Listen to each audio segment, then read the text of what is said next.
Celtics, because there's no other reason why. The Celtics are the balls. Find your mouthpiece and put on your jock strap. It's the Sports Blitz with Doug and Robbie. Okay, how long is your show? You guys have such a great setup. Listen, if you're under a rock or if you're in a cave, come on out and listen to our episode. It was fun talking baseball. I love talking Red Sox. I love talking coaching. I don't care because I would rather not be an MLB season than have to sit and watch the colossal embarrassment. Hey, hello, I am Bloom. Yeah, it's Doug and Robbie from the Sports Blitz. I just wanted to find out whether you need some pitching. There you go. In 5, 4, 3.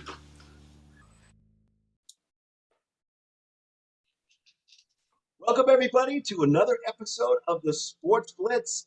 I am Doug. I'm very excited about tonight. I am Doug. We have Robbie here. Robbie, how you doing tonight?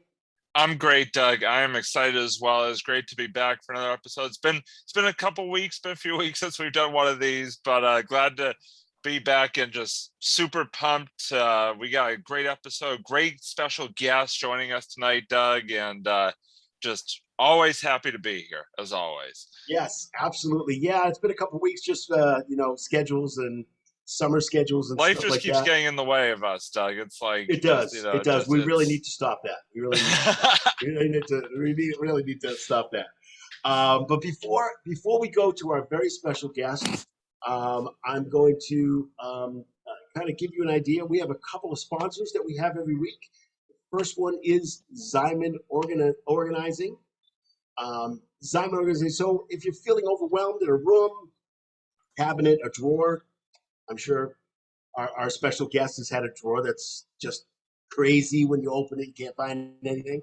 Well, you can call Zyman Organizing, and they will work to create and organize the space that you want for yourself. Make it a serene place and a joy to spend time in. Just remember, Zyman Organizing, creating a stress-free home.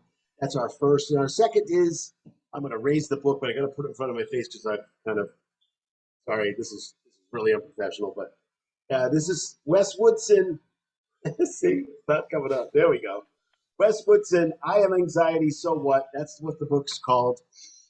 Wes is a buddy of mine, and he is out there talking about depression.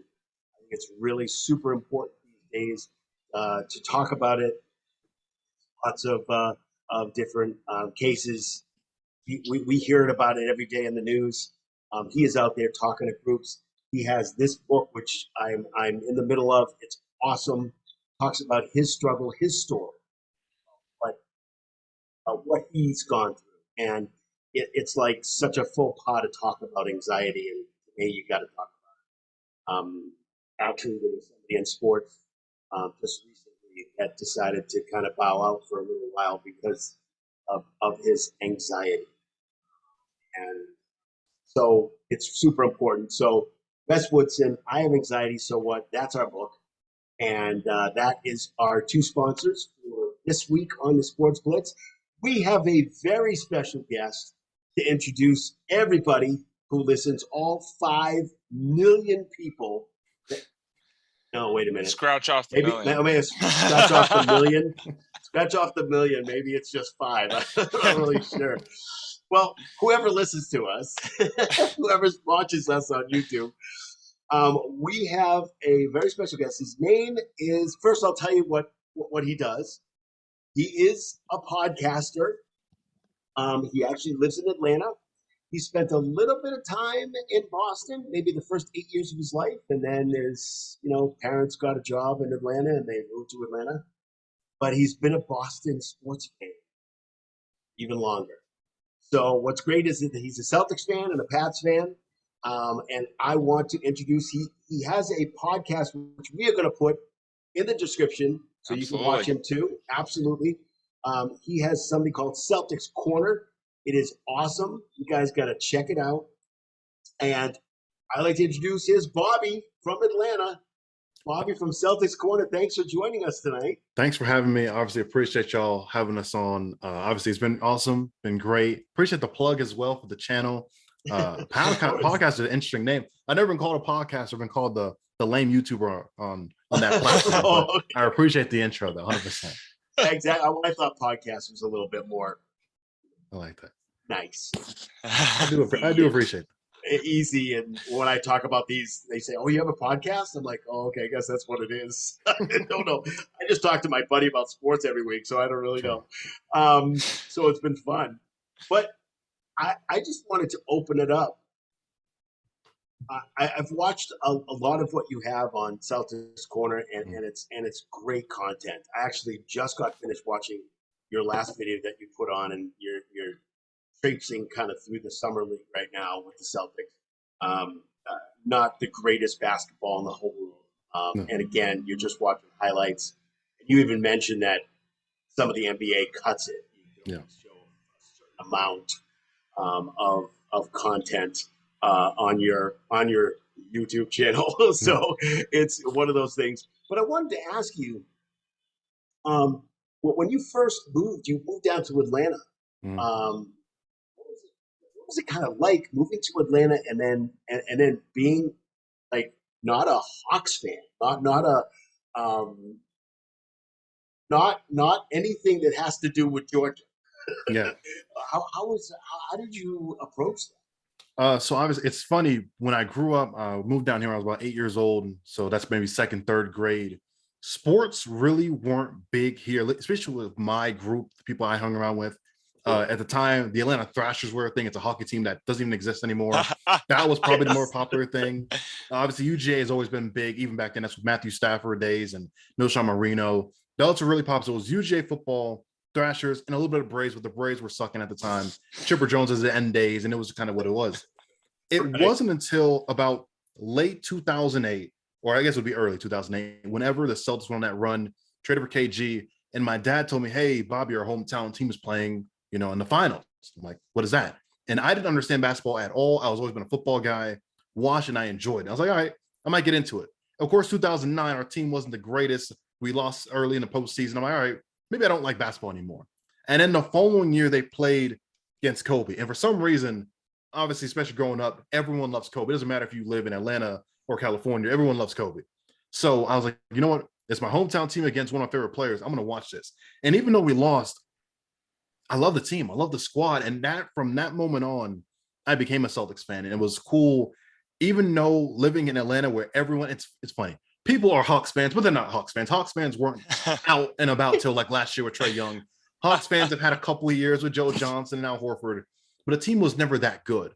Usually it's funny, Atlanta, it really is a melting pot of a city, not only just culturally, but even with the sports teams. You'll see a lot of Lakers fans, a lot of Heat fans, a lot of Orlando Magic fans even come down to the city. So I had a buddy of mine who was a Heat fan, and we went through those years of the Heat versus Celtics from about 2012 to I guess 2015 days. That was honestly the prime of my basketball, creation, of loving Paul Pierce and KG, even when those guys were gone and Brad Stevens came involved, and loving Isaiah Thomas. That's really where my basketball passion came from, is seeing against other great teams, and obviously LeBron James, Kobe, and even till now. Yeah. So I'm sorry, Robbie, No, just for a second. Just for 2 seconds, I know you got a question. Go ahead. You're a fan of basketball. You're not just a fan of the Celtics. And that's kind of where I come from too. Yeah. I come from watching. I come from listening to, when I was graduating high school, listening to the game, the finals on a Walkman. That's how much of a fan I was. I care less about graduating high school. I just want my team to win. So I mean, that's where I come from. But I come from basketball, loving the game of basketball, and not just loving my team, but loving the players. Yeah, loving Kobe, LeBron James, and I can't stand it because these guys are rivals, but I respect their game. Yeah. So, and I love their game. So yeah, that I can totally understand. Yeah, and I totally can as well. And it's interesting, you bring up sort of the the melting pot of sort of that is Atlanta and Georgia spots. And by the way, I'd be remiss if I didn't point out the Alabama hat in prime UGA territory there. It actually is it's an Atlanta Braves logo. It's Atlanta Oh, Braves. really? Yeah, oh, sorry. It's Alabama has Braves. little. It Oh, looks sorry. like Alabama. Never mind. I strike that from the record. It looked. You're the baseball guy too. What's the matter with you, man? I'm sorry. It looks like an Alabama They hat. do look very similar. Yes, They do look similar. My apologies. My apologies. But anyway, but it is interesting. I'm kind of curious to get, because obviously, Boston sports fans are, we have a reputation about, being, very into our teams and sort of, boisterous, and, sometimes people think we could get maybe a little too intense, or whatever you want to call it. But I was just kind of curious, being from Georgia, being from Atlanta, and sort of seeing that, that contrast of fans. How do you kind of compare and contrast like an Atlanta sports fan as opposed to a Boston sports fan per se?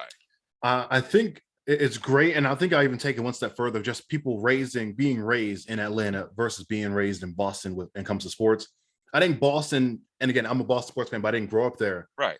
We have been, I would say, what's the good word I would say? We'd almost been too accustomed of winning. You had the Celtics dynasty from the 60s, 70s when I was really thought of. Then you had the 80s with Larry Bird. And then you said the Celtics started losing. But you saw the Patriots with Tom Brady all of a sudden come out and they win, I can't remember, what was it, 6 Super Bowls in 20 years, something crazy like that. You have the Red Sox sprinkle wins in there, the Bruins sprinkle wins in there. They have been so accustomed to winning, it's almost become second nature. You're used to winning. You have to win. If you don't win, you have even a mediocre season, it's bad. Here in Atlanta, again, there's a lot of things to do, but we're not used to winning down here. UGA has always been used to choking. Atlanta is known as the choking, or Georgia is known as a choking state. Georgia has a lead in the national championship game. Of course, we're going to lose it in the college football tournament. Of course, our team. Last year, luckily, though. Last year was the year they broke through. And obviously, it's funny, Atlanta Braves broke through as well. Yeah, the first time in 20 years. So before last year, you saw a lot of Atlanta teams just lose. So people got used to them losing. You got accustomed to it. So I would say Boston fans definitely hold their team accountable, where Atlanta fans just kind of take what they have and they take what they see on TV for what it is. And usually they're going to lose. Yeah, definitely. One notable sort of lost lead that us Boston sports fans were very happy about back in the Super Bowl there against the Falcons. But it is really true. I mean, and it is, obviously I'm very happy, first of all, for the city of Atlanta to get that Braves title, to get the UGA title, because I know that they've been kind of dealing with sort of a streak of losing there over the last few years. And it's interesting because I'm obviously sort of going to go back and forth a little bit here on sports, but I know the Patriots had an opportunity to play a Super Bowl in Atlanta a few years back, and obviously from what I had heard, that sort of the contingent of Patriots fans that came down for that Super Bowl definitely sort of overwhelmed the city. And I was curious if that sort of perception for somebody living there at the time, if that was sort of the perception as well for locals, is that, Pats Nation just kind of like, at least from what I heard, not having been there, it seemed like they kind of dominated the crowd when it came time for that particular Super Bowl. That very well could be true. I would say I wouldn't call them bandwagons, but basically you wouldn't rep your team unless your team is playing well. Same with the Hawks last year. No one was really wearing Hawks jerseys before they started playing well. Now you see people wear Trae Young jerseys all the time. Same then. Yeah, sure, you had your diehard football fans, but most people love college football more than the NFL, especially here in Georgia. That's more mainly the South, to be fair. But you saw a lot more Matt Ryan and Julio Jones and Devontae Freeman jerseys once this team started playing well and make the Super Bowl. But definitely Patriots took that, definitely the city of Atlanta that night, that whole weekend, honestly, they took that city over. But Falcons fans definitely, especially when you have the celebrities come out, people were repping the Falcons as well, especially that weekend. Oh, definitely. I was more talking about like one particular weekend, but no, you're right. I mean, there are definitely, I'm sure you're 100% right on that. So, sorry, go ahead, Doug. Yeah, I just wanted to ask. No worries at all. No worries at all. I did kind of want to ask about. I guess the perception of your friends down in Atlanta. I'm sure you have lots of different friends. I mean, you have a pretty big following and growing right now on your YouTube page, which is really great. And I guess the perception of your friends who may be Atlanta fans. What's their perception of are they like, Bobby, what are you doing, man? Why you live in Atlanta now? You've lived here for years. What are you talking about the Celtics for?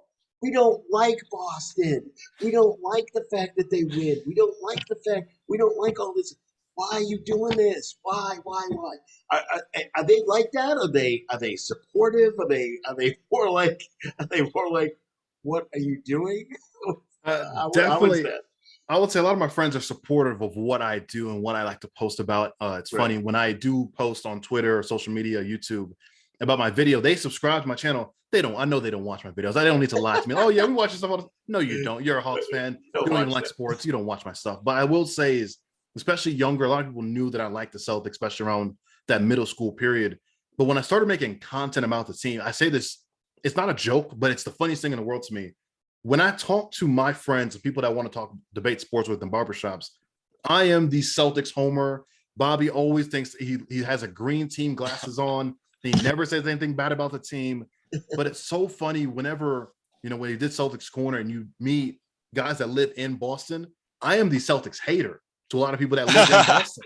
It is the funniest dynamic in history of how the certain people you talk to and perspectives, you are not the biggest fan in the world. So if anything, I'm more of the objective Skip Bayless of the Celtics community, damn near. But to my friends, you would think I'm the greatest Celtics fan in the world. So I think a lot of them are supportive, but they love, I don't know, the content I do. And I think a lot of the stuff is people that don't even watch sports can definitely enjoy my content for what it is, even if you don't understand who the players are. I think it's a cool thing. Yeah, because the way you approach it, you approach it with, I love the fact that you're transparent. I mean, when you watch it, I've watched every single summer league. I've watched you every single summer. I've watched every single summer league game. No, I don't do that. But it's hard to watch. It really is. It's very, very difficult to watch. But I mean, I watch you, and what you say is you say I don't even know who's on the team. I don't even know. Wait a minute, where did Justin Jackson come from? Now, I read the day before you put that on there on your show. I read that they put him on the team.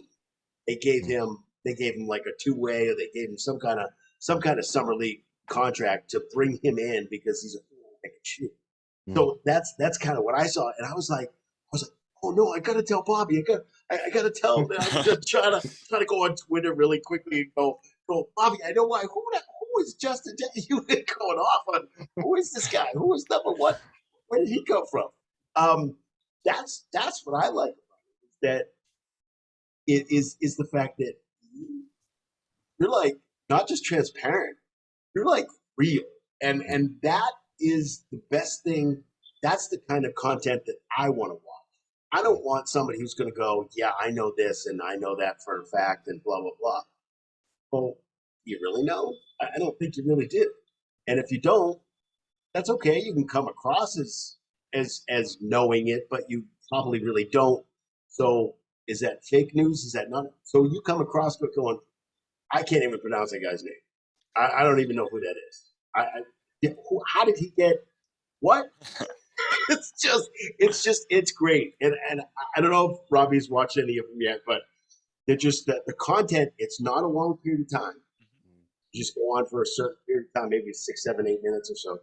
But still, the way you put it together is like, you're just kind of watching and you're like, okay, all right, that was pretty good. No, that wasn't good.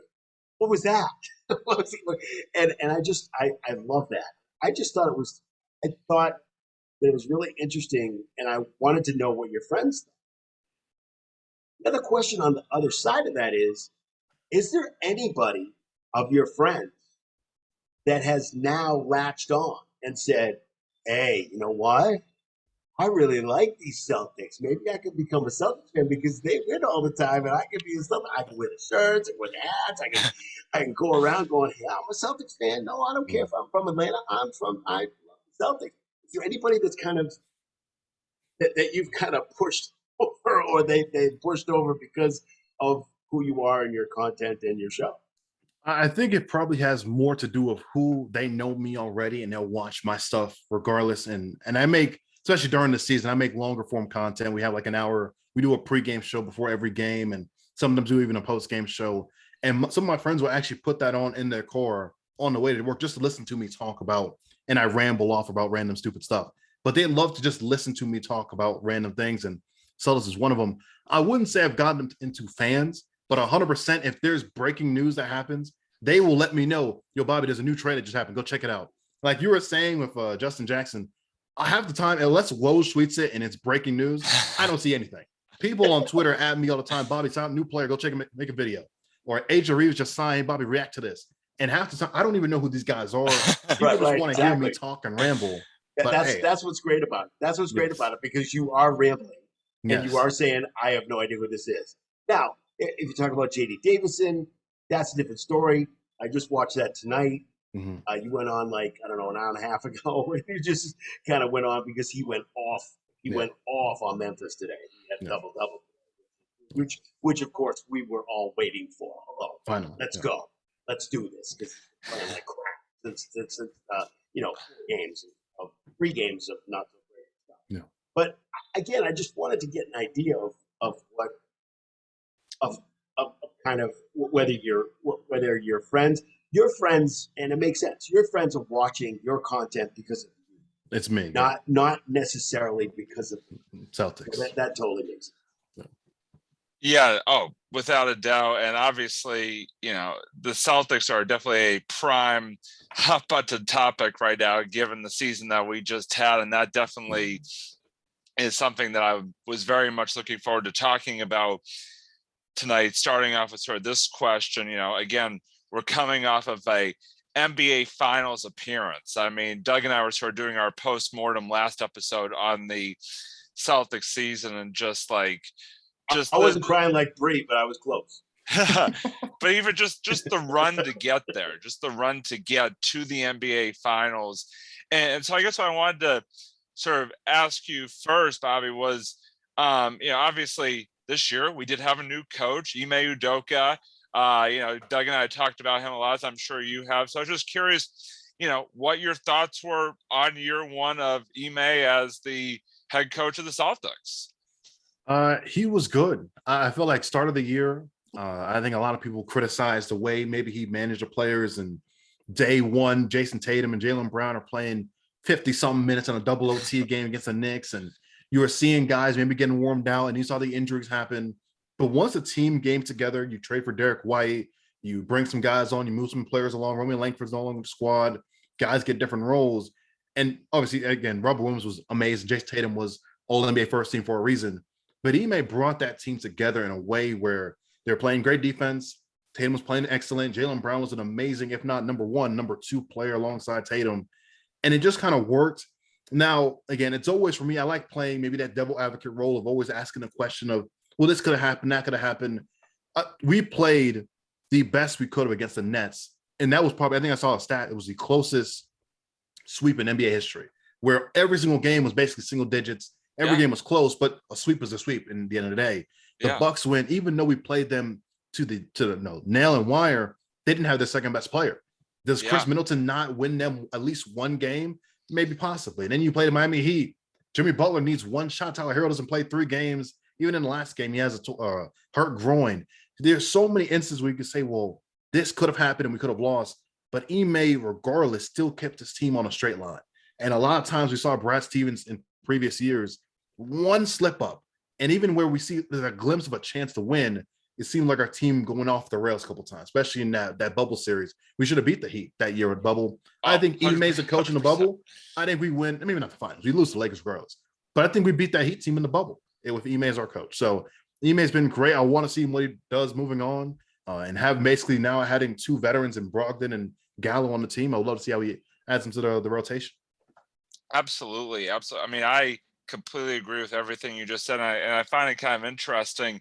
You talk about what happened with other, sort of other teams in those series, because you're 100% right. I mean, with Middleton, with the Bucks, and one shot here from Jimmy Butler, and all these different things, and it's a completely different outcome. Obviously, on the Celtics side of things, with that, Rob Williams was not 100%. He had to miss a couple of games. Marcus Smart was banged up. So I mean, you can kind of, I feel like, put the shoe on the other foot a little bit and say, well, if these guys were 100% or whatever, especially in that Warriors series, do things go a little bit differently. But the thing that I really look at when I look back at the Celtics season, just as a whole, before getting into sort of specific series and all that, was the fact that from January on, I mean, they basically were the best team in basketball. Basically from January 1st onward, they flipped a switch and they just turned it on. I mean, and it was crazy to see, as a Celtics fan, just all of a sudden, just it all came together, and they began being, fun to watch again, as opposed to the first half of the season, where just there was a lot of, I feel, frustrating moments. And Doug and I, again, talked about this on different episodes throughout the season, where there'd be, they'd be playing well, and all of a sudden they'd have this game that they should have won that they lost. And it was a big thing. But I'm kind of curious, Bobby, just your sort of thoughts on, was there a specific sort of thing that you saw out of this team, again, sort of that second half of the year, that flip of the calendar, so to speak, where it was sort of, there was one thing that stood out to you in terms of how this team was able to really get it together? Or I mean, it could be a whole mess of different things. Obviously I'm sure there were many different things, but were there some particular things that you saw that really turned the tide for this team? Well, it came as simple. I remember me and my co-host on the show, we were talking a lot in that December run. We were playing probably some of the toughest teams West Conference. We were calling it the Gauntlet of December. Of all the tough teams we were going to play, if we can go 500, you would live with that. You give yourself a chance. At the time, we were just hoping to make the play-in, but it ended up being something even way better. In January, February, you saw us winning games that in December, November, we just weren't winning. We were losing to awful teams. We were losing to mid-level teams that were injured. We were still competing to the wire and barely beating them. It went from us playing up to our actual opponents, where a lot of times, especially with Brad Stevens, we play down to people. We were playing up, and the teams we were supposed to beat, we were whooping them. It wasn't like these were 2-point victories. This was games were over in the third quarter, and it was rest time in the fourth. It turned into, and if you want to talk about one key factor, defense, I would say we definitely went on a hot streak. We were hitting a lot of threes, which I never thought we were a great 3-point shooting team. I feel like that hurt us a lot in the Golden State series, but we were taking a lot of threes in that January. Doug knows my range. Feelings on the Celtics shooting too many threes at games. I'm not a big fan. I could rant about that for hours if we're being completely honest here. I get the texts. I was never a big fan of it, but hey, they were going in during that stretch where we just couldn't lose. And with that, with the defense, with Tatum playing all NBA first team level, we were just whooping teams and destroying them. So I would say those two factors of defense and 3-point shooting, that basically was there the entire playoff run until Golden State, who has the greatest 3-point shooter of all time on their team. Yeah, I mean, I think that's a great take, Bobby. I really think that's it's almost like they drank the KoolAid. I think what they started to do was, after they started to win a few games, I think they kind of noticed. First of all, they were listening to Imei, which I don't think they were doing up front. And we used to Brad, and I don't think they were really listening to what he said up front. And then all of a sudden, one day, Imei got this vat of Gatorade, and they all drank from the vat of Gatorade, and all of a sudden, they started winning games. I think it's a matter of believing in Imei also. I know that a few of them, including Tatum, was with the Olympic team. He was part of that, so he knew of Imei in that respect. I think everybody else had to kind of drink the KoolAid also. Yeah. I'm actually, all of Celtics fans are glad that they decided to drink, because Robbie and I, we got on one of our shows. We were like, wait a minute, what's going on here? What's happening? Are teams just laying down for the Celtics, or what's going on? But I think I think part of that is kind of how Brad also made the team. And I think some of it was Danny, as he was leaving, but it's how I wanted to get your take on the moves that Brad Stevens has done. Unlike a Danny Ainge, at least right now, even giving up Gobert, I'm trying to figure out whether he's, is he on some heavy medication or something? And I don't know what he's thinking, except for a total rebuild and trying to figure out, now they're talking about Mitchell. Yeah. Now they're talking about Mitchell and possible trade to the Knicks. Like, what? Danny, what are you doing? He's doing the same thing he did with us, which is I want draft picks. Give me draft picks. Give me draft picks. This is what he wants. Brad's not taking that. Brad's giving up for draft picks. Because I think we're at a different level. But that's what I wanted to ask you. I wanted to ask you, how do you think, obviously, how you think Brad Stevens is doing? Don't necessarily give him a grade because I think that's great. I mean, everybody got their own whatever. I wanted to get down deep to find out what is he doing? Why is he doing this? Why is he doing that? I know why he's doing certain things.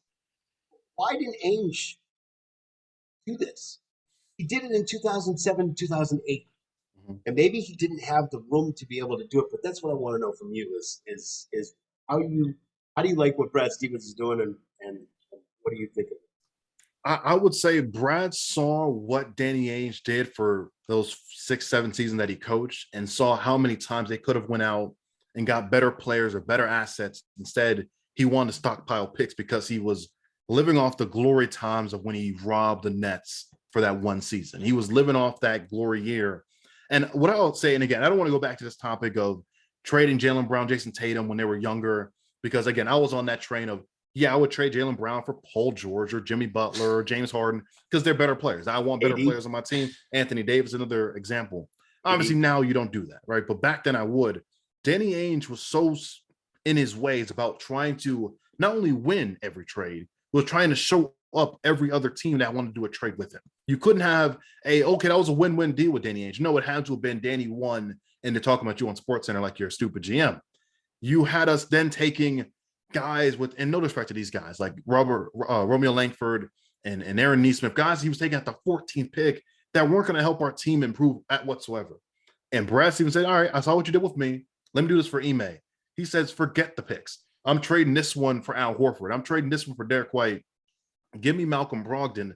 These first-round picks that we're going to be better anyway, drafting from 15 to 25, isn't going to help us in the future.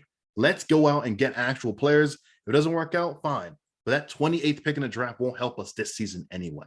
That's the difference between Brad and Danny. And what Danny's doing, again, good trade, I guess, for the Gobert getting like 6 players and 4 draft picks. That's awesome. And trading D. Mitch, they're trying to restart. No one wants to go to Utah anyway. Boston is a little different story. That's so matter of fact too. Yeah. But no, I totally understand that. But I'm just saying, I guess if I was a GM of Utah, I would want to build around Gobert and but I understand they didn't have a great relationship. No. So they were constant from what we hear. Mm-hmm. Woj, whoever. They didn't have a great relationship. So I can see that happening where somebody's got to go, and let's see what we can get back for them. So it totally makes sense. The kind of the next question kind of delves into what's kind of going on here is, and our conversation is, now that we come to right where we are right this very second, we got Brogdon, we got Gallinari. What's our next move? I have a feeling I know what the next move is, but and of course I've listened to other podcasts. What's Robbie in your mind? What is the Celtics' next move? I would love them to go after a big man. I think I talked about this on either a YouTube video once, maybe it was a TikTok. I'm not too sure, but of us going after, we have a TPE. I think we have a couple days left to use it. Going after some backup big men, just to, because again, I think what they're saying is if they don't sign a big man, we're not doing a double big lineup anymore. It's going to be Rob starts, L off the bench. You have Lou Cornett for mop up duty. The kid Kapengele for our summer league team is phenomenal. He can rebound, he can block shots, even hit a three once in a while. He could be that fourth, maybe even a third string option. And I think that's what they do. Go back to a traditional one center, four other guys that can space the floor. Other than Rob, everyone else can shoot threes. So I think that's the impact they're trying to do. If not, I think the other option is going out and get some more wings. You can never have too many wings. Sam Howells looks like a good option that they like. They re-signed him, can space the four, can play the four, can shoot the three ball. But I think the easy option is signing a decent center. People say Jakob Poeltl. I think he's a little too good, and our lineup is already too deep. We're at 10 guys deep already. He's so more of a starter anyway, right? He's more of a starter. Yeah, definitely. More of a starter. At worst, a six-man center, but yeah, you can't play everyone. You can't have a roster playing 13 guys even minutes. It's not going to happen. You want to stick around 10 to 11. We're already at 10 deep. That's not talking about Sam Howells or Luke Cornett. So who's our third string big man? And we need one to fit that 11th role. Is it Kapengele or is it a guy they're going to get off the TPE? Yeah, I mean, I happen to like Hassan Whiteside, and not necessarily for his shooting, although he's not a bad shooter. But he is more of a traditional center. No. He's also a zoo, so he would fall right under that TPE, I think, too. He doesn't get a ton of money, but listen to me talking about millions of dollars. But I do agree with that. I think center and possibly another wing. Definitely, I know there's some other guys out there, other centers that are out there, not real high on Cousins, not real high on, some of the other guys. Yeah, we can get them for cheap, and they probably, they won't play a ton. I'm not a real big Luke Cornett fan. No.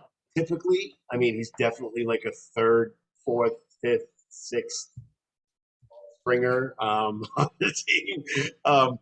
He's keeping the end of the bench pretty warm, but I just, but I do think that's important. I still think we need.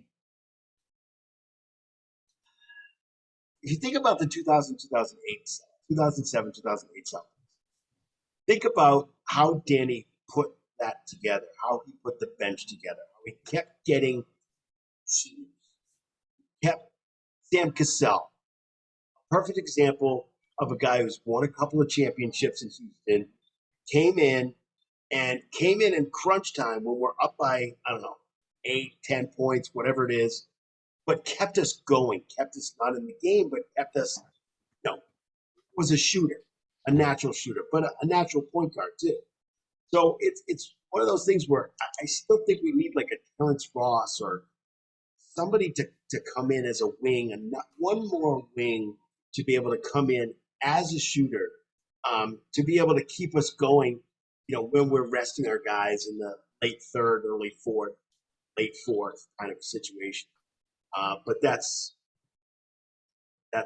just my thoughts. Yeah, I think you're right.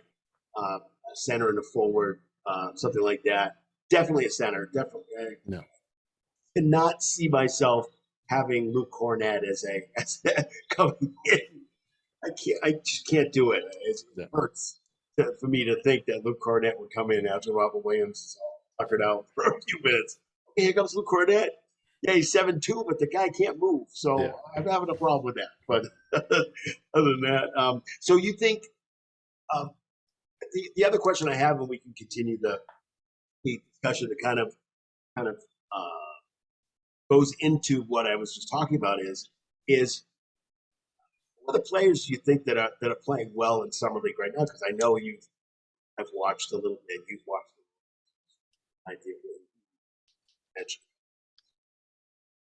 Yeah, I would say on this team, obviously, J.D. Davidson's been great passing the basketball. Other than the last game he played today against the Grizzlies, he hasn't been a great scorer. He's been very inefficient but the passing has been there. I mean, 8 assists, 9 assists. Incredible. Turnovers a little too high for me. 5 Yeah. turnovers. Even today, he had 10 assists, 3 turnovers, which you'll live with that. But the other games with 8 assists, but you have 5 turnovers, you can't rock with that. And with 5 fouls, also even worse. But I would say Sam Hauser in the first couple of games was great. I think Matt Ryan, when the first 2 games were phenomenal. That's another guy that kind of you're talking about, a guy that can space the floor, shoot the ball very well. Where is he coming from? Coming from outer space. I saw him play in the G League last year. He actually was on Isaiah Thomas's. It was like the Denver Nuggets G League team, and he could shoot the ball there. Couldn't do much, in the regular season. He doesn't get playing time, but he can definitely shoot the ball. Kapengele is definitely phenomenal center. I love Travion Williams' game. He just can't play defense, save his life. He blocks shots here and there, but can move his feet, can guard a pick and roll. But offensively, he reminds you of Enes Kanter, very passionate on the glass. He would definitely score in the low post, but defensively, I don't think you want that impact on the team. Other than that, Justin Jackson's been good. In the last 2 games, he's hitting the 3 ball. So if he can hit that, I think 3 games, if he can hit that, you might as well sign him. I think he was a first-round draft pick out of North Carolina. Why not give him a chance? 2015? Yeah, I mean, he definitely's been, team hopping. Definitely cannot stay on the roster, which maybe shows signs of not having him, but give him a chance. If he's going to shoot this well, might as well. Yeah, definitely. No, I totally. I have no idea where Matt Ryan's coming from. Yeah. I know he had a very emotional response to that game-winning shot that he had. Emotional response meaning I was, working for Uber or whatever years ago, and can't believe I have a chance to be in the Celtics. So it's kind of very emotional for him, but he's definitely a shooter. I guess I'm a little bit. I'm a little bit disappointed about Hauser because I thought Sam would be a little bit better. Last couple games he's done much better, but the first couple games I wasn't real impressed. I know they already signed him to a 2-way. I think they signed him to regular. Yeah, I think it's a regular deal. Yeah. So I know they have 1 2-way left because they have JD at a 2-way. They have 1 2-way, and then I think they have a couple of other roster spots. Ways don't really do anything with them. Yeah. So that's what I wanted to ask. And Kappa, am I saying his name right? Kapengele? I was saying Kapengele, but Kapengele. Yeah, it's a lot more. It's less African than I thought it was, and it's Kapengele. So I have no idea. Well, he's Dikembe Mutombo's nephew or something. I heard something about that. Yeah, it was actually something about that. He has some basketball lineage in him, which is really interesting because if you look at the way Dikembe shot the ball and the way he approaches rebound, it looks just like Dikembe. It's like he taught him. It's wild. Wow. It's wild. He has been unbelievable. Yeah. He has been really, really good. And he knows that he's trying out for his basketball life. True. Oh, it makes sense. Yeah, totally does. And it's interesting sort of going back a little bit because you're sort of talking about, Celtics needs and stuff like that. And I've kind of been on the adding a big man bandwagon for years now because that's sort of one of the biggest Celtics Achilles heels that I've seen over, for multiple years now is just the struggle to rebound the basketball. It has been something that has sort of time and time again in the big games, especially I feel like really caused the Celtics trouble. And you could see in the Golden State series. I mean, how many times would the Warriors get 2, 3, 4 chance opportunities and, just it ended up being a big difference in the series. So I definitely feel like if they could get another big man to, even to complement Rob, it would be a big help for them, going forward into next season. It is interesting, and I want to stray off the Celtics a little bit here and just sort of the NBA more in general, because obviously, we're all Celtics fans, but we also all follow the NBA, and obviously I get somewhat, I don't know if satisfaction is the right word, but I find very humorous what's going on in Brooklyn right now with KD and Kyrie. It is a very interesting situation that is evolving, and I just, Bobby, since I know again you like Doug especially and like me are big into just the NBA in general. I wanted to get your sort of take, somebody who is is somebody who's a Celtics fan, when we had Kyrie, we all know how that started and ended there. Just your thoughts on what is going on with the Brooklyn Nets, who just seem to be, in some instances, imploding by the moment here as this offseason has gone along. Yeah, I would say I might go on a tangent. I'm definitely in the minority when it comes with other NBA teams. I think Doug spoke about it early in the beginning about there's a lot of people who are just fan of their own team, and that's all they watch is that one team, and they don't realize, well, even though it's late, the West Coast has great talent, and people, half the times I've debated people that don't even watch Devin Booker play or Donovan Mitchell play, and they just say, oh, they're okay, they're all right. No, these guys are just as good as Tatum. These guys are phenomenal players, but they just don't watch them. Yeah. It goes with this aspect here is I didn't really care when Kyrie left. I'm big in player empowerment. Go where you want to go. I always compare it to working at McDonald's. People say, well, we don't make millions of dollars working at McDonald's. Well, sure. But if one day I don't want to work at a job, I don't care how much they pay me. If I want to go be happy somewhere else and make less money or more money, I have every right to do so. These NBA players sign contracts. And I say it one time, I'll say it again. GMs and owners cut players day before Super Bowls, day before playoff games. But we have a problem when players want to leave, but not when the coaches and GMs and owners want to cut players. Very true. It's usually one-sided. With the Kyrie situation, I didn't care that he left. I hold no grudge. A lot of Celtics fans do hold grudge. I think a lot of people have maybe more respect for him now after, they were saying Kyrie sucks in game one, and he was lighting us up. And they're if KD looks alive on defense, they're one stop away from winning game one on our home floor. I would say now with KD wanting to leave, I think it's crazy. It's good for the NBA, him wanting to leave. It'd be bad if he goes back to Golden State. You don't want that happening, other than Golden State fans. If he goes everywhere else, that's just more talent going elsewhere. I like maybe super teams. I like duos more. I like the Kawhi Leonard and PG. I like the Tatum and Brown. I like the LeBron and AD. And Russell is no longer a star. And I like the KD and Kyrie thing. If they want to move KD and Kyrie, find new home, but team them up. If somehow it works where KD goes to New Orleans and now he teams with, Zion and CJ McCollum, that'd be a great thing. I think that's good for the NBA, that small market teams are now still on the forefront.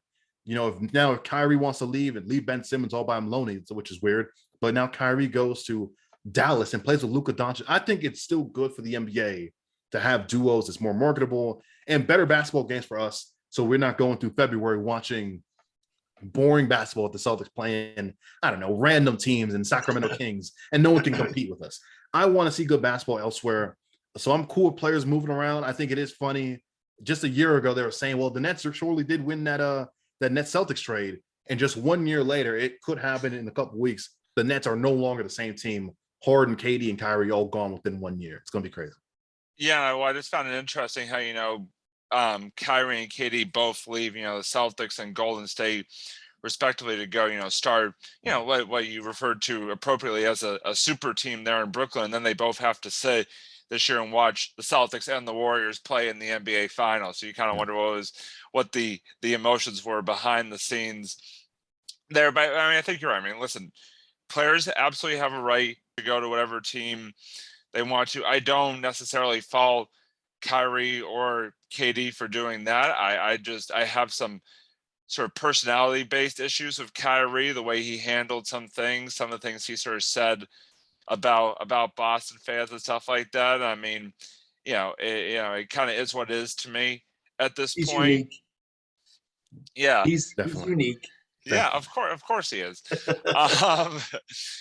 For sure. I first of all, I completely agree about the fact that there is so much young talent out there. You look at Luka Doncic and you look at Donovan Mitchell and Devin Booker. I love watching Devin Booker play. He could just light it up for sure. Even when he's playing against the Celtics, I find myself in awe sometimes just watching him against the Celtics. And, I think there was a game a couple years ago where the Celtics, beat them by 15, 20 points, but he put up like 60 points in that game. It is wild to watch that guy play sometimes. And it is the parity in the league. I was kind of curious to get sort of your take on where you think, and you kind of mentioned it somewhat a little bit, sort of where the league is right now in terms of league-wide parity, because we all remember a few years back when literally it was almost guaranteed it was going to be Heat Warriors in the NBA Finals pretty much every year. I mean, it just was like it basically was becoming like a series, a TV series of Warriors Heat round 7, whatever the case may be, and obviously with LeBron. Even LeBron in Cleveland, every year it's like, oh, LeBron's in the finals again. LeBron's in the finals again. But it does seem like there's a little bit of a shift. You're sort of starting to see teams that maybe, Phoenix and Milwaukee a year ago make it to the finals. Obviously, the Celtics this year getting back. The Golden State obviously has been a stalwart for many years now. But I was just kind of curious to get your take, Bobby, on, where is sort of the NBA in your mind is sort of now in terms of that whole question of that one word that you used, and that is parity. I think the NBA is in a good spot, and people say, well, KD's going to ruin basketball if he goes back to Golden State. Ruins is a tough word. I think there's still good enough teams to beat them, even if KD joins them. But the amount of talent they're going to have to lose, they beat the Celtics in the finals because they're depth. Jordan Poole came off the bench and was lining it up, especially in Game 6. Gary Payton II was amazing. Those players, and Gary Payton's already gone, they're going to lose Jordan Pooles and the Kumingas and the Andrew Wiggins. The guys were making critical impact to get KD. So it's going to be an interesting aspect. But if KD goes elsewhere, there's still so many teams. I think we all have, and you mentioned as well, we all kind of like to know what will happen. And I feel like having a teaser is always nice, but it's always better watching a show where you have no idea what the ending is going to be. I saw someone say this, if the NBA turns out to a way where there's only 3 good teams, you're basically buying a book and skipping to the end and know what's going to happen. It's going to be one of these 3 teams are going to win, and that's not fun for the basketball. No one, and I know people, have their change of opinions now. At the start of the season, Golden State was not in the top 5 of who's going to win the championship. Neither were the Celtics. And that's what makes it great about watching NBA basketball. And even honestly, the NFL has a good time now where there's so many good teams and so many good players. You don't know what's really going to happen. One injury can change it all. One trade can change it. One dynamic, one player developing better, and the team's wait. So next year, I'm excited for the NBA and how many good athletes, good young pieces, and even the older veteran players like LeBron and KD are still valuable assets and are still top 5 players at 36 and 35 years old. It's crazy. Absolutely. No, I mean, I think you hit the nail right on the head. I hope that we continue to see more and more sort of diversity in teams making it to the finals, because, I mean, it did get kind of, I hate to say boring, but that's kind of what it was. When you kind of knew going into the year or going into the playoffs that it was more than likely going to be, Heat Warriors again or Cavs Warriors again. Just like, all right, we've seen this movie hundreds of times before. Like, I want something different. And it's kind of nice that we're sort of seeing that more and more, sort of seeing that come to fruition. So I'm in complete agreement there. So. Yeah, definitely. I wanted to ask you, Bobby, do you have anything to ask us? Because sometimes what we do is we have people on and then we kind of grill them for 40 minutes. And then they're like, what's going on? What's going on? Obviously, we're not grilling. We're just having conversations. But wanted to see if you had anything that you wanted to ask us that we're up here in Boston. It could be about anything, any sport. It could be about the Pats or the Celtics or just about us. Anything you want. Yeah, excuse me. I always feel, meeting different people, and I started, usually my YouTube channel, I'll go on a little tangent. My YouTube channel used to be called Beast Move Entertainment, which is my Zoom name for some reason. And I went into this phase of creating Celtics Corner because I got tired of doing everything by myself, and it was boring. And when the team sucks, I feel like I'm making content. And I started Celtics Corner to have a group of people that wanted to make content with me to make it enjoyable. So the amount of different people, especially a lot of true Boston, grew up, diehard fans, was an amazing experience for me of meeting people. My question to y'all, number one, I would love when the season starts again to have you guys on my show where we do live streams, pregame shows, postgame shows, whenever you guys are free. We'd love to have you guys on. Without a doubt. I'm there. I'm there. You don't even have to ask me twice. Don't have to ask Robbie twice. Yeah, absolutely. Yeah. The next question I would ask is, it's cliche, but obviously, again, I'm a younger person. I like just listening to people that are older than me talk about things I was not able to see. What got y'all into basketball? Was it, and it got you into the Celtics? Is there a player? Is there a team, favorite team? Is there an era of great play?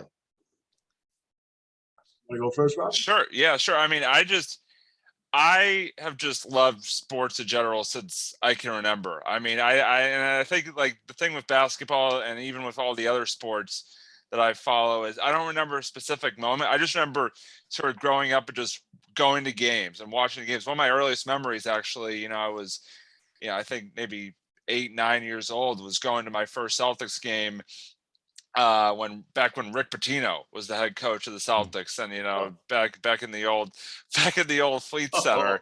That hurts me back here. Excellent. I mean, I definitely am a little bit younger than Doug, so I kind of am looking at things from a different perspective. But yeah, I mean, I've always just enjoyed basketball. It'd be playing it or watching it. I mean, going to Celtics games. I mean, it wasn't necessarily one specific thing. It was just, my sort of family, especially my dad specifically was really into sports when I was growing up. And so we had a lot of, sports related experiences, throughout my childhood. And yeah, it just kind of, from an early age, I just kind of really took to the Boston teams, and I don't know, the rest is history there. So that's kind of my take on it. Doug, Doug's laughing down there, but Doug, go ahead. Not at all. I'm just smiling because I can relate. I think what brought up to me was I've been playing sports since I was little, so I think that's probably what it was. And if it wasn't like a organized basketball, which I played when I was in 7th and 8th grade for a youth group. If it wasn't that, it was, going with friends and just going to the elementary school field and playing all kinds of sports. We played flag football, but it would always be tackle. I mean, and also Robbie and I actually met at a sports camp. So it's Rivers Day Camp is sports camp, and that's all it's wrapped around is competitive on a nice level, but competitive sports. I think when it came to basketball, for me, and this is either gonna blow your mind or you're gonna be like, what is he talking about? For me, it's growing up around the corner from Larry Bird. I did. I grew up in Brookline, Massachusetts. I spent 20 years there. I started in 1972. I was a young kid back then, very young. And and we spent 20 years there. So when my parents left there in 1993, so in that in between, one of our friends of our family was Larry Bird's agent. Wow. Bob Wolf. I went to school with Gary and Stacy and Tiffany. Those are his kids. I actually got go to a temple, and there's a temple auction, and at the auction, Bob Wolf is part of that temple, so he gave a Larry Bird signed basketball. I think it's from 1982, and he gave that for an auction prize. I got that basketball, competed with another kid. I got that basketball for $36. Wow. In 1982. So, and my friend Keith, who lived right across the street, had a basketball hoop. And I will send you a picture of Bob Wolf, Larry Bird. I think Gary's in there, and I don't know if Keith is in there, but I know Gary. I think Keith is in there too. I'll send you a picture. I have a picture of them playing on his little court. But I grew up around the corner, so I grew up, going by his house to see if he was mowing his lawn. Going by, trying to see if I could get an autograph, which I never did because we never bothered him. That's why I love living it. Nobody ever bothered. Not that too many people he was living there, but nobody ever bothered him. That was very, very, still is very reserved, quiet, like Bobby Orr. Never seen him. But that's kind of my first experiences is actually going out to my backyard and playing baseball and having a hoop and playing basketball and going through the Larry Bird stages and watching and playing and that kind of thing. That's kind of how I started to start. That's how I started watching. My dad was a physician, worked for New England Baptist Hospital, for like 10 years. And in between those 10 years, New England Baptist was the hospital of the Celtics. So he would tell me if a player got hurt, like during a playoff game, Kevin Garnett got hurt, KG got hurt. My dad went into the Baptist and he talks to the guys who bring the cars. Those were his guys. Those who he talked to. Those were his informants. He said, "Yeah, hey, KD was in today. KG was in today," and he says, "So what's going on?" So he goes and he finds out from Brian McKeon, who was his physician and a physician for the Celtics at the time. He finds out, yeah, KD's fine. He's going to be playing next game. So he comes or I talked to my dad, and he's like, "Yeah, KG will be playing next game." How do you know? Like, I know. I can't tell you, but I know. So again, all that connection just kind of drove me to absolutely loving basketball, loving the Celtics, I actually like watching college basketball too, but really just watching basketball, playing basketball, that kind of thing. I still got NBA 2K in my, and it's right over there, so I still have it. I haven't turned it in yet. I play it all through the summer, and I turn it in right before the next one comes out. I just love playing it because you can play so many different things on it. Such a kid. But yeah, that's really where that energy comes from. I guess I can say is all of that put together. So the Robbie thing, absolutely. Growing up, watching it, playing it, going to Red Sox games, didn't go to a lot of Bruins games, except when I met my wife, and then we went to a lot of the Bruins games at that time. Then we took my mother-in-law to the alumni games. These are people that she was watching for years, and that was awesome.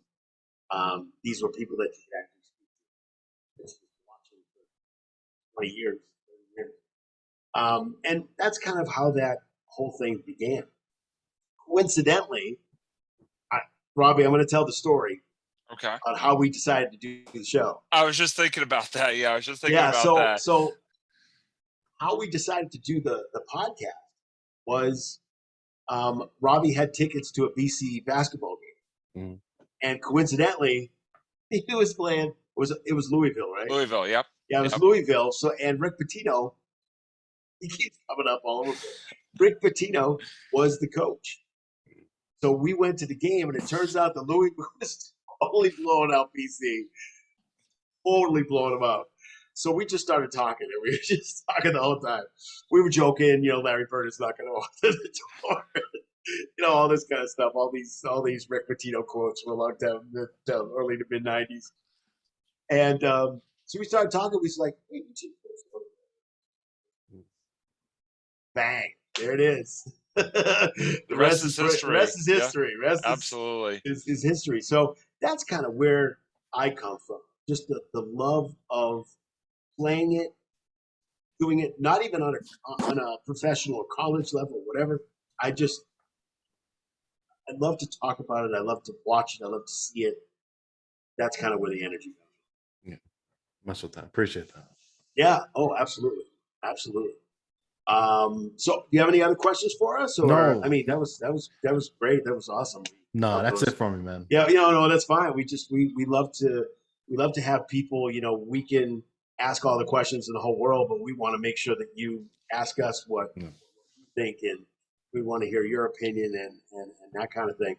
So Doug, before I do have one last question that I just sort of thought of the top of my head for of course. Bobby, before we start to wrap up here, it's kind of a two-part question for you. The part one is, obviously, you talked about how, obviously you like the Celtics, you're talking about you like the the Patriots as well. So I was just kind of curious, and are there any from games that you've watched or all that, is there a specific or specific memories, I guess I should say plural, that sort of stand out to you from your time watching the Celtics or the Patriots, or just, sports in general? I mean, it doesn't have to be Boston sports related, but are there any sort of specific memories that really stand out to you from your time watching sports? Sort of the first part of my question. Just in sports in general, just a couple ones come off the head.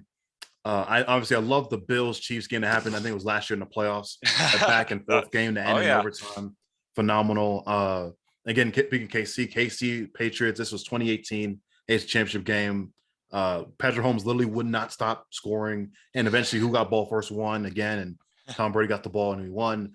Atlanta Falcons Patriots game. I remember I was in a crowd in my college dorm of 99% Falcons fans, and everyone's throwing their water bottles at me. Everyone's joking. It's down bad. It's halftime. Someone's performing. They're singing in my face. And 30 minutes later, the greatest comeback in history happened. And that's probably another good one. I also love UFC. I remember seeing Conor McGregor and John Jones and all these guys fighting. So I love my sports teams. And Celtics memory, man, I think Isaiah Thomas scoring 52 against the Wizards in that postseason game. I think it's round 2 against John Wall, who was, at the time, he was a great player, him and Bradley Beal. That's probably my most recent Celtics great memory. Yeah. Oh, that I remember that Celtics Wizards series. Doug and I talk a lot about the Kelly Olynyk factor in Game 7. We like to joke around about Kelly Olynyk and just how he just had these random games where you just would shove and drop 50 points. But I mean, you're absolutely right. I mean, there's so many great ones, and I mean, those are great memories as well. And I can imagine, that Falcons Patriots Super Bowls have probably went from very sort of displeasing to very pleasing in a matter of 30 minutes there. So the second part to my final question for you is that, obviously Doug, found you for YouTube, and we've, watched your YouTube stuff, and we also watch other, sports podcasts and stuff like that, or, TikTok or whatever the case may be. I was kind of curious, were there any other sports related YouTube channels or Celtics related YouTubes or TikToks or whatever the case may be that you watch that you really enjoy watching, or get inspiration from, or content, or whatever the case may be? I'll speak to the inspiration because I love that part. I will say this. I tell people this frequently. I think a lot of people are shocked when I say this answer.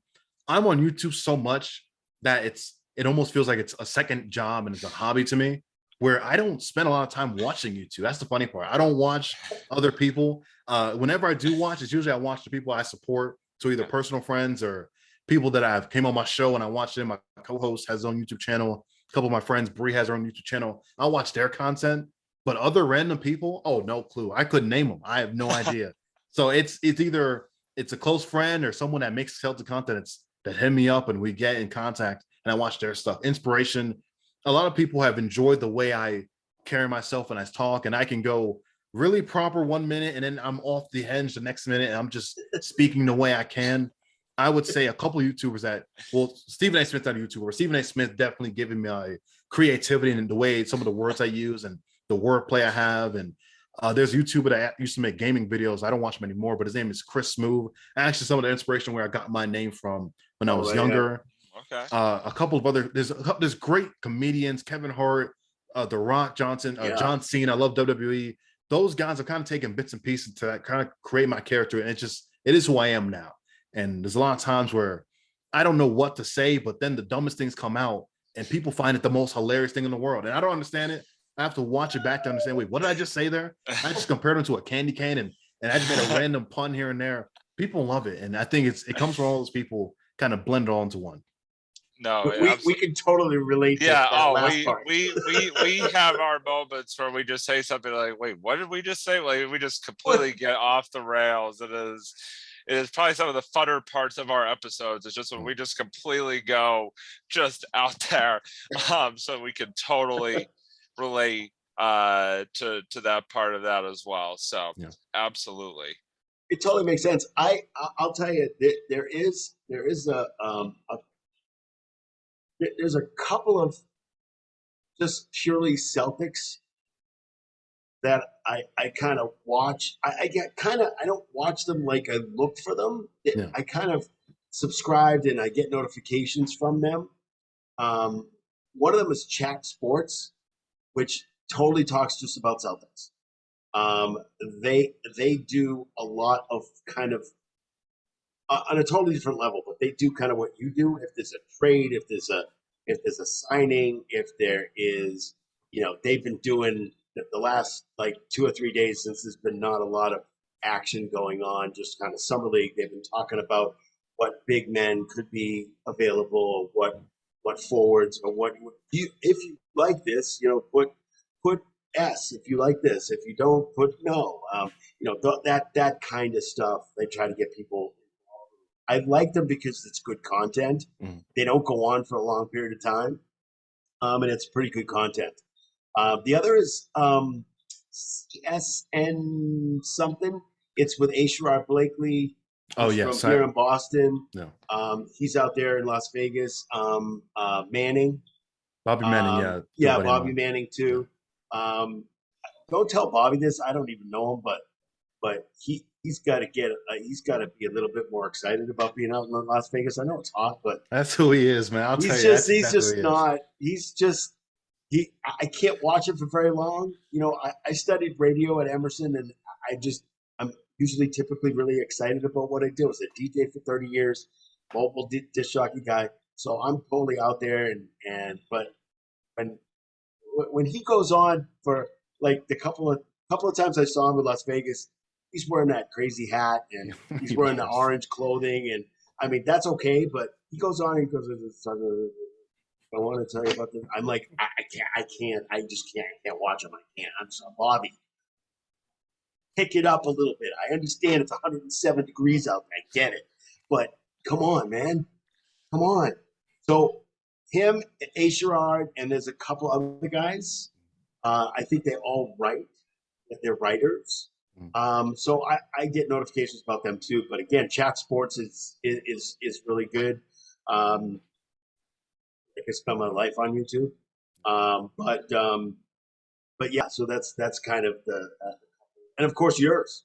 Of course, Celtics Corner. Of course. Yeah. What are you kidding me? Get the best content from the Celtics Corner. I'll say it again. Yeah. Absolutely. I would love to say one thing, and we can wrap up, but I would love to say one thing, especially I guess two things. But one thing I've always been proud of when we started this channel, and we're, God willing, we're super close to 10,000 subscribers.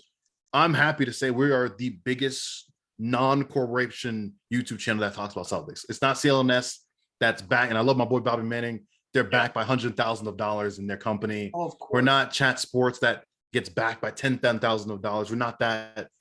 I started this here in Atlanta in my college dorm and have grown this to almost 10,000 subscribers. And people say they look forward to watching my content.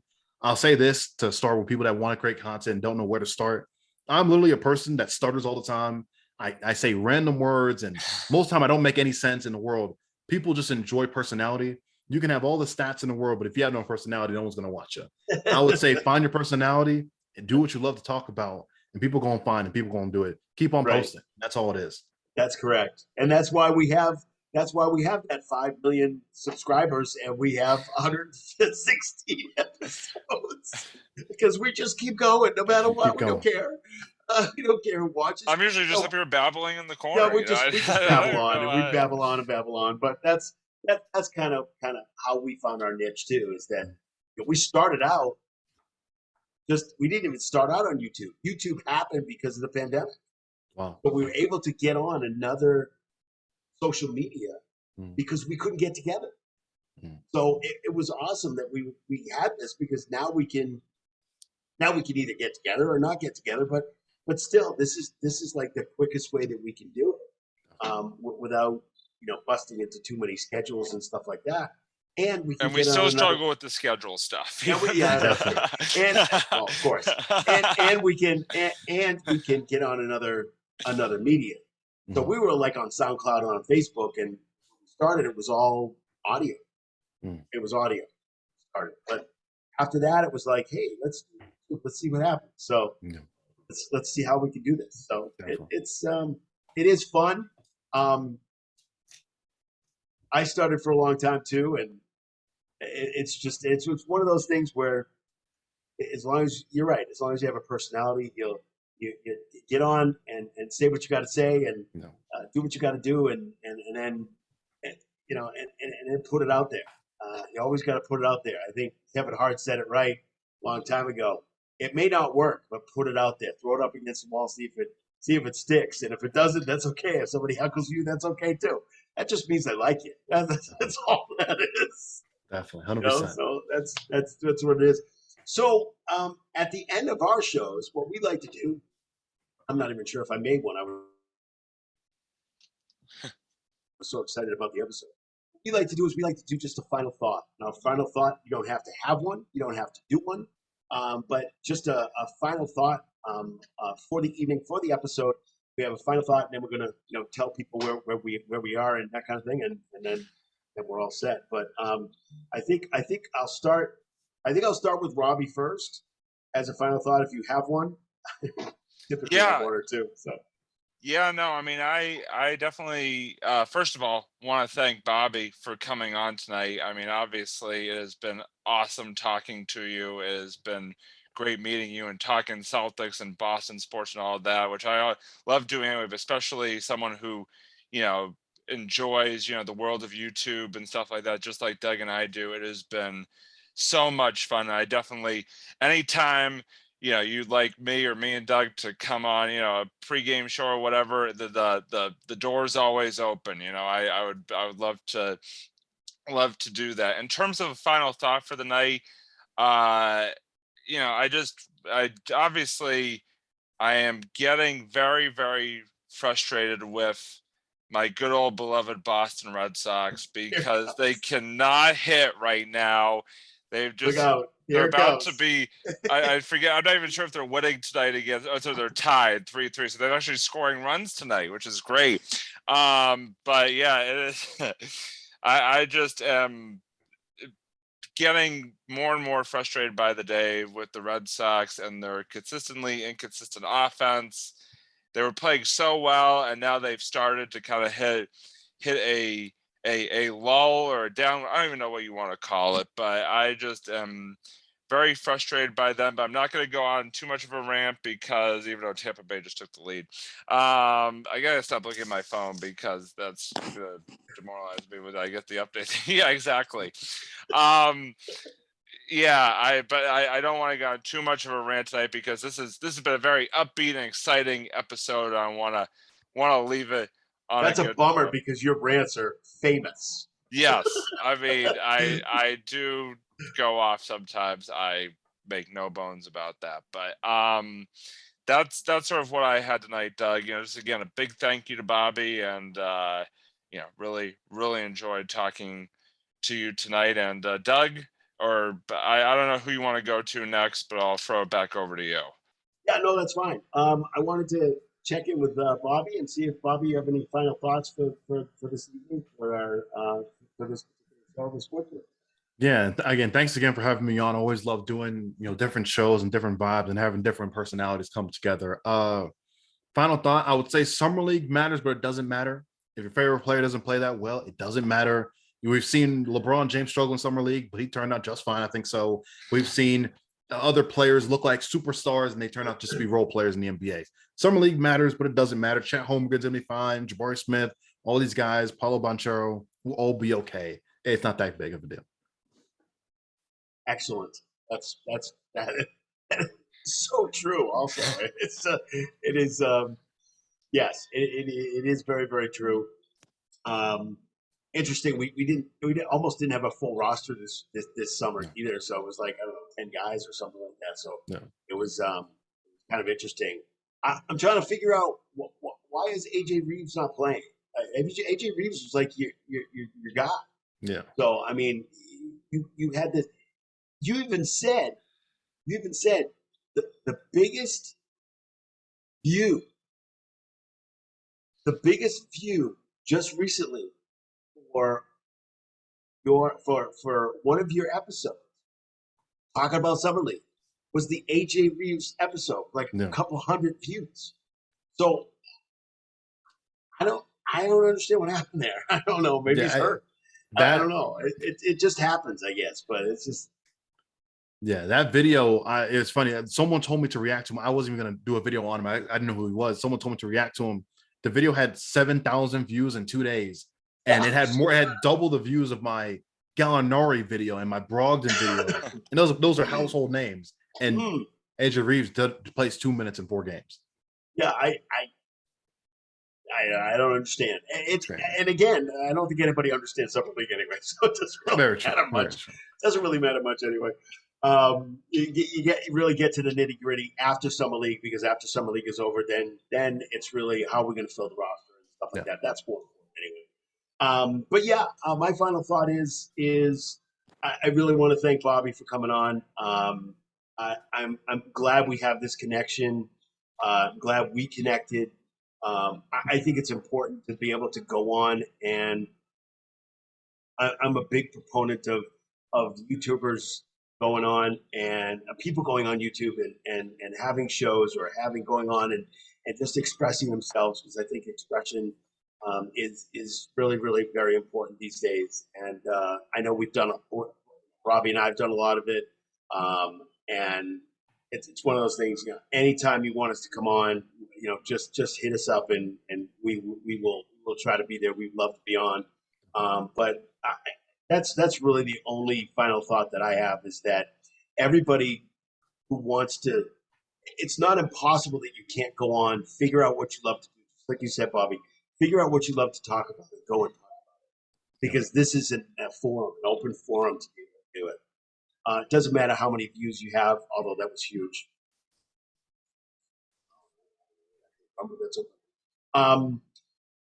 It doesn't matter how many views, it doesn't matter how many subscribers typically, as long as you're having fun with the content that you have out there.